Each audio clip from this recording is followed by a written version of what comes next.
இன்றைக்கி நம்ம வீட்டில் வந்து மட்டன் குழம்பு தாங்க வைக்க போகிறோம். முட்டை காளான் போட்டு மட்டன் குழம்பு. அதுக்கு தேவையான பொருள் எல்லாம் காட்டுற பாருங்க.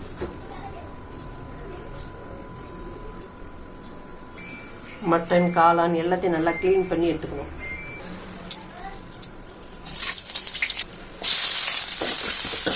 மட்டன் குழம்பு தக்காளி ரொம்ப போடக்கூடாது.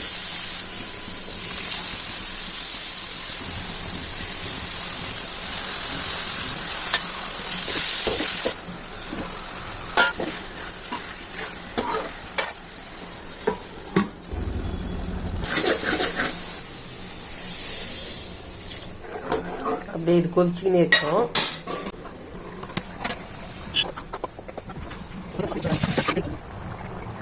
சூப்பராக மட்டன் குழம்பு ரெடி ஆயிடுச்சு. கொத்தமல்லி தழை போட்டு இறக்கி வேண்டியதான்.